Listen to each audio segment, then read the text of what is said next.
Hello friends. Today we are going to discuss about minor's contract.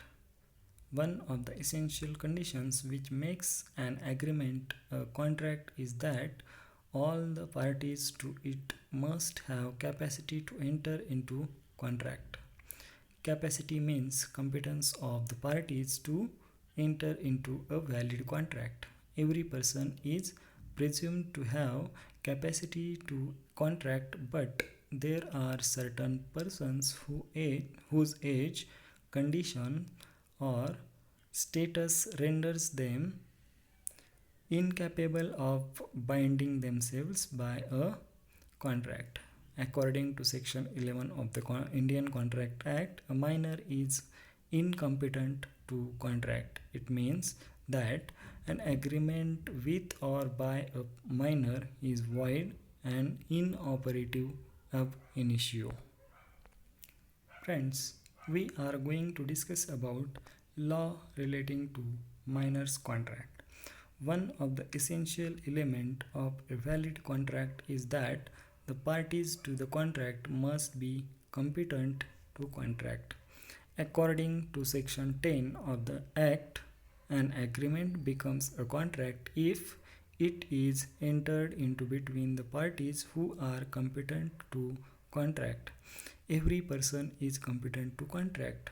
First one is who is of the age of majority according to the law to which he is subject, and last and second one is who is not disqualified from contracting by any law to which he is subject. Then we are going to discuss about who is minor. Section 3 of the Indian Majority Act 1875 defines minor as a person who is under 18 years of age. So, person below 18 years of age are minor. Section 11 expressly provides that the age of majority of a person is to be determined according to the law of which he is subject. A minor is not competent to any contract. Friends, we are going to discuss about minor's contract and rules relating to minor's contract. The first rule is minor's agreement is absolutely void. Section 4 of the Indian Contract Act states that an agreement made by a person incompetent to contract is void. The agreement is void ab initio, that is, void from the very beginning. Section 11 says that a minor is not competent, so neither section makes it clear that the contract entered into by a minor is void or voidable. The Privy Council made it clear that a contract made by a minor is void ab initio. The rule was affirmed by Privy Council in the case of Mohri versus Dharamdas Ghosh in 1930. In this case, Dharamdas, as a minor, executed a mortgage for rupees 20,000 and received rupees 8,000 from Mohri Bibi, a mortgager. Dharamdas set aside the mortgage. Mohri Bibi wanted to refund of rupees 8,000. The Privy Council decided that the agreement with the minor was void ab initio, that is, void from the very beginning, and the question of refunding the money did not arise. Friends, second point is specific performance of a minor's contract. As a minor's contract is absolutely void, there can be no specific performance of such a contract. Guardian has no power to bind a minor by a contract for the purchase of immovable property. Even a minor cannot enforce specific performance, as there is no mutuality.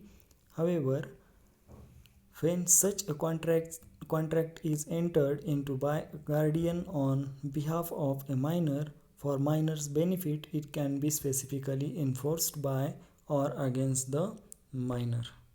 Third point is ratification of a minor's contract. Ratification means consenting to a past contract entered into during minority at a future date on attaining majority.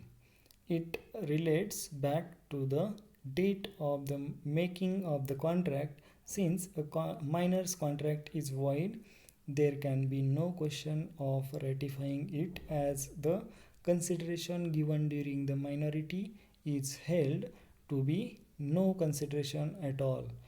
It cannot be made valid by a subsequent ratification.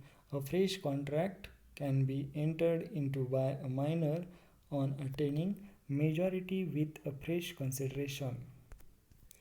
The fourth point is false representation by minors estoppel. The rule of estoppel does not apply to minor. That is, a minor can misrepresent his age and enter into an agreement and can still plead infancy to avoid that agreement. But misrepresentation should not be fraudulent. There can be no estoppel against a minor. For example, M goes to C and informs him that he has completed the age of adult or majority and borrows money from him for 2 months. On due date, M fails to return the money. C files a suit for recovery of money. M pleads infancy. The court would set aside the agreement because M would not be stopped from denying that he represented himself as a major, because otherwise all traders would get a declaration from a minor that he is a major or adult and would enforce against him agreement which law does not permit. The restitution is the minor has no liberty to cheat anyone if he fraudulently misrepresent his age and take delivery of a motorcycle by negotiating a promissory note in favor of the seller. The court would not enforce the promissory note but would ask the minor to restore the motorcycle to seller if it can be traced with the minor. But if the property cannot be traced with the minor, no compensation would be granted to the other party, because that compensation would be granted to the other party because that would amount to the enforcement of the contract by recovering damages for breach. It can be described in one sentence, that is, restitution stops where payments begin. Next point is liability of a third person surety for a minor.